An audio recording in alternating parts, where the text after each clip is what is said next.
pertanyaan yang pertama, jelaskan persaingan di era globalisasi.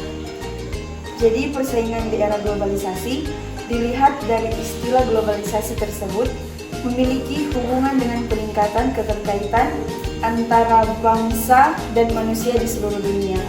Tentunya hal ini meliputi dan melalui perdagangan, investasi, perjalanan, budaya, populer, dan bentuk interaksi yang lain. Perkembangan teknologi juga mempengaruhi dengan munculnya berbagai bentuk fasilitas yang bervariasi yang semakin canggih. Tentunya hal ini digunakan manusia setiap harinya baik alat komunikasi dan transportasi. Untuk bersaing di era globalisasi ini, ada satu hal yang dapat membuat diri kita bersaing dan semakin tinggi tingkatnya. Contohnya, gadget yang kita gunakan sehari-hari mampu bersaing dengan setiap updatean, contohnya iPhone 11 ke iPhone 11 Pro Max, dan contohnya persaingan produsen perusahaan gadget untuk tetap bersaing di era globalisasi. Tentunya harus memiliki jumlah uang yang besar dan dana yang mencukupi. Persaingan di era globalisasi ini tidak terdapat hanya pada teknologi saja, bahkan ditemukan pada bidang lain. Contohnya, ekonomi seperti contoh pada anak remaja mengikuti tren terkini, mengikuti derajat yang mendunia. Bukan hanya ekonomi dan teknologi yang menjadi persaingan di era globalisasi ini, tetapi masih banyak hal yang bisa dijadikan persaingan, karena persaingan global itu sendiri merupakan suatu bentuk kompetisi persaingan tingkat dunia untuk memasuki era persaingan total, dan tentunya kita harus mengikuti perkembangan iptek yang ada, terus belajar dan meningkatkan keterampilan hidup. Lanjut untuk pertanyaan yang kedua, bagaimana posisi tingkat persaingan di Indonesia dalam penyiapan sumber daya manusia?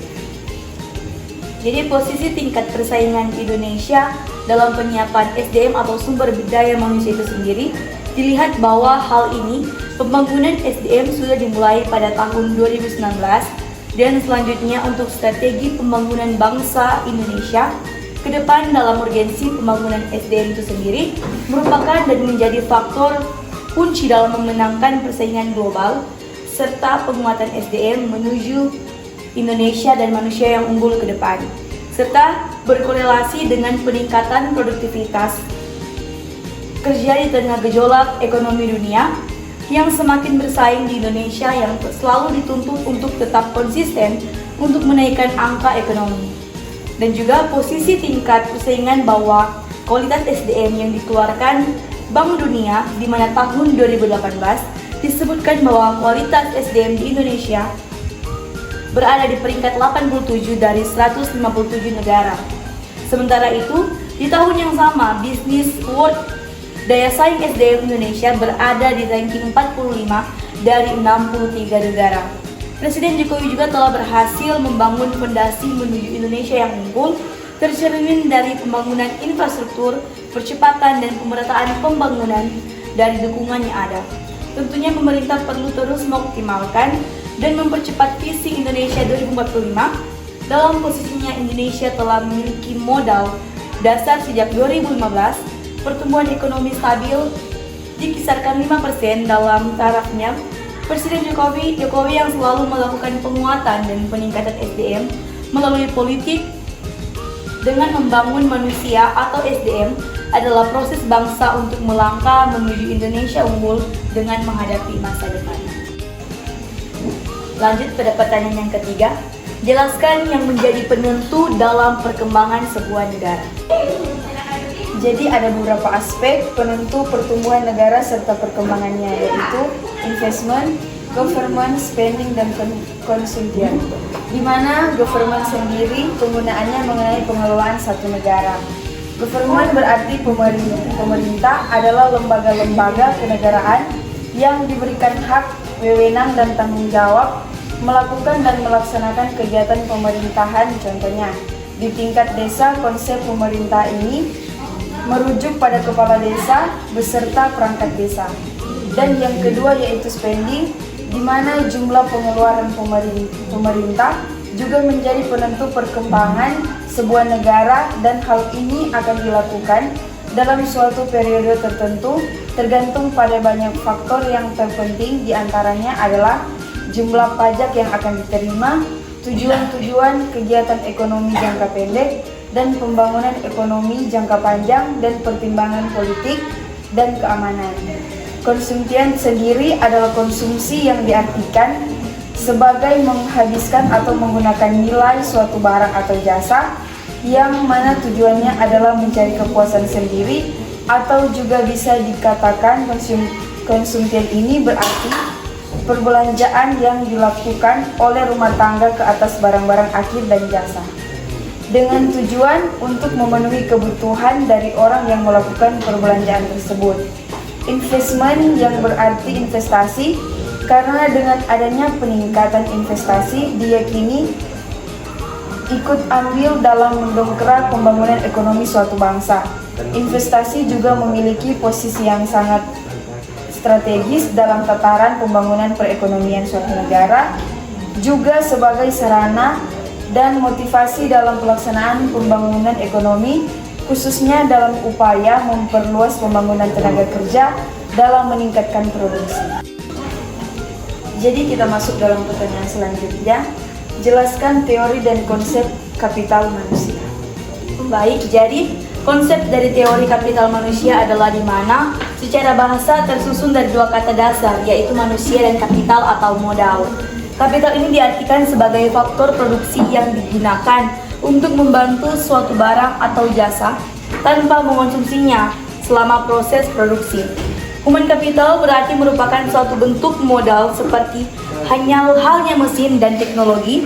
Manusia juga memiliki peran atau tanggung jawab dalam segala sesuatu seperti aktivitas ekonomi, seperti produksi, konsumsi, dan transaksi.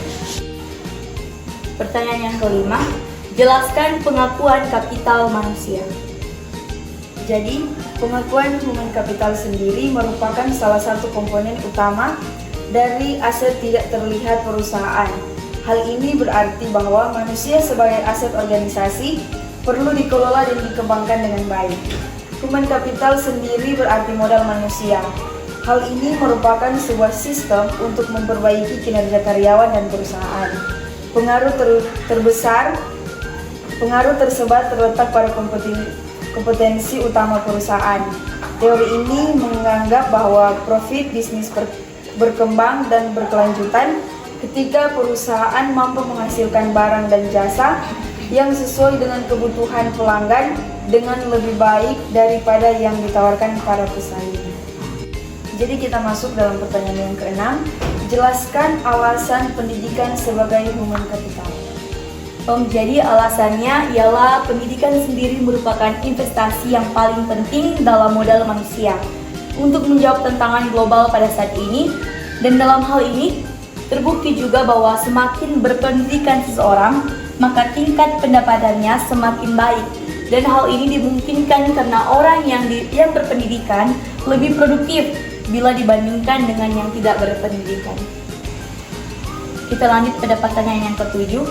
Jelaskan hubungan antara pendidikan, sumber daya manusia, dan ekonomi. Jadi, dari segi pendidikan sumber daya manusia, hal ini merupakan suatu indikator yang bisa mempengaruhi adanya pertumbuhan dan ekonomi yang bisa meningkatkan pendapatan di dalam masyarakat, sehingga pendidikan dapat mendorong pertumbuhan ekonomi. Begitupun sebaliknya, pertumbuhan ekonomi dapat memperlancar pendidikan di dalam suatu daerah maupun pedesaan. Hal ini juga merupakan salah satu faktor penting dalam konteks pembangunan ekonomi. Jadi kita masuk dalam pertanyaan yang ke-8, yaitu jelaskan kategori biaya pendidikan. Jadi kategori pembiayaan pendidikan sendiri dijadikan beberapa jenis golongan biaya pendidikan, yaitu yang pertama, biaya langsung, yang diartikan sebagai pengeluaran uang yang secara langsung membiayai penyelenggaraan pendidikan, juga pengajaran, penelitian, dan pengabdian kepada masyarakat. Hal ini juga diartikan sebagai biaya-biaya yang dikeluarkan untuk pelaksanaan pengajaran seperti pembelian alat-alat pelajaran, sarana belajar, biaya transportasi, dan gaji guru. Yang kedua, biaya tidak langsung, yang dapat dimaknai sebagai biaya yang umumnya meliputi hilangnya pendapatan peserta didik, karena sedang mengikuti pendidikan. Bebasnya beban pajak karena sifat sekolah yang tidak mencari laba. Bebasnya sewa perangkat sekolah.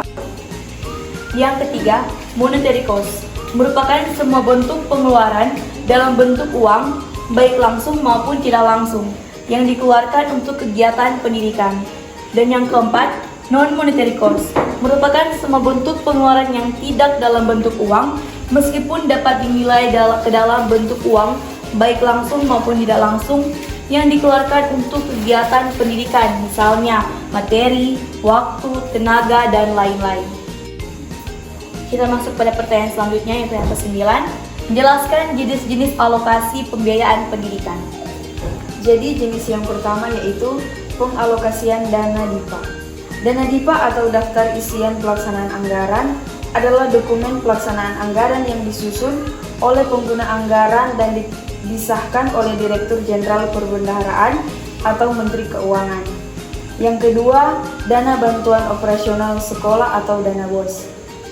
Dana BOS merupakan program pemerintah yang pada dasarnya adalah untuk penyediaan operasi non-personalia bagi satuan pendidikan dasar sebagai pelaksana program wajib belajar. Yang ketiga yaitu komite sekolah. Komite sekolah merupakan lembaga mandiri yang beranggotakan orang tua atau wali peserta didik, komunitas sekolah, serta tokoh masyarakat yang peduli dengan pendidikan. Jadi komite sekolah harus mampu meyakinkan orang-orang, khususnya orang tua, pemerintah setempat, dunia usaha, dan masyarakat pada umumnya bahwa sekolah itu dapat dipercaya. Jadi kita masuk dalam pertanyaan yang ke-10. Bagaimana tahapan dalam manajemen pembiayaan pendidikan? Jadi manajemen pembiayaan pendidikan memiliki 3 tahapan yang paling penting, yaitu perencanaan, tahap pelaksanaan, dan tahap penilaian atau evaluasi. Ketiga tahapan ini apabila diterapkan dalam manajemen keuangan adalah menjadi tahap perencanaan keuangan, tahap pelaksanaan, dan tahap penilaian.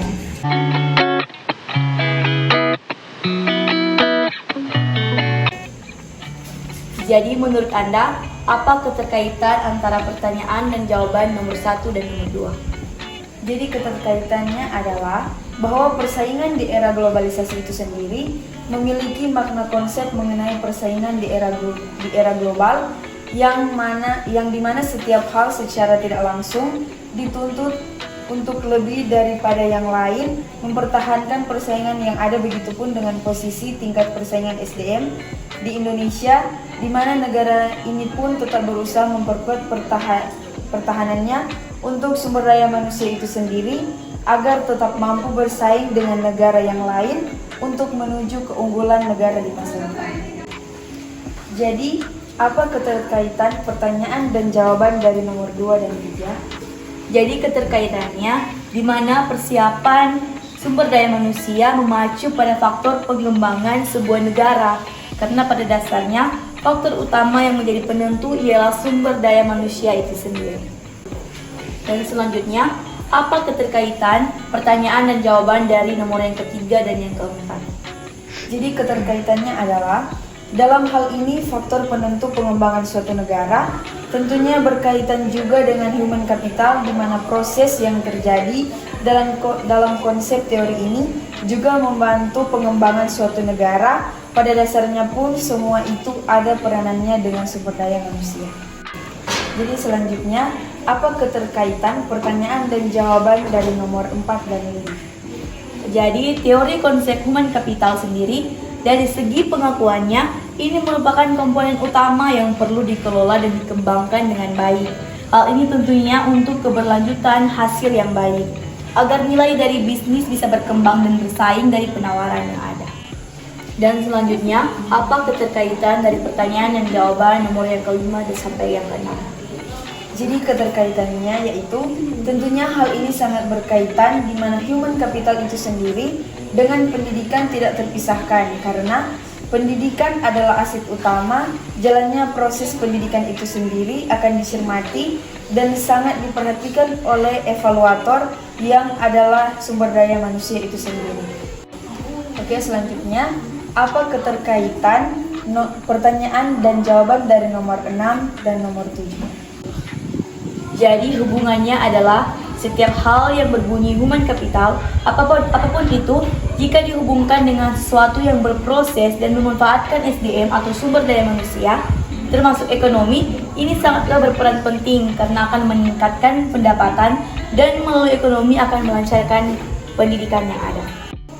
Selanjutnya, apa keterkaitan antara nomor 7 dan nomor 8 dari segi pertanyaan dan jawabannya?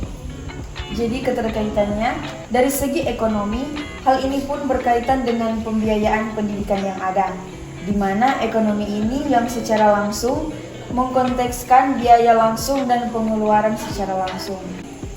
Selanjutnya, apa keterkaitan pertanyaan dan jawaban dari nomor 8 dan 9? Tentu, pembiayaan ini akan dialokasikan guna untuk keperluan dan tujuan yang telah dirancangkan dan ditetapkan. Balik lagi, hal ini untuk kemajuan dalam pendidikan yang ada, karena akan berdampak juga pada negara.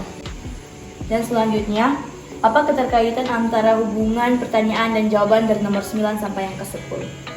Jadi keterkaitannya yaitu, meskipun hal ini ada pembiayaan yang secara langsung, tentunya perlu ada manajemen di dalamnya agar terkelola dengan bijak. Manajemen pun diperlukan tahapan-tahapannya.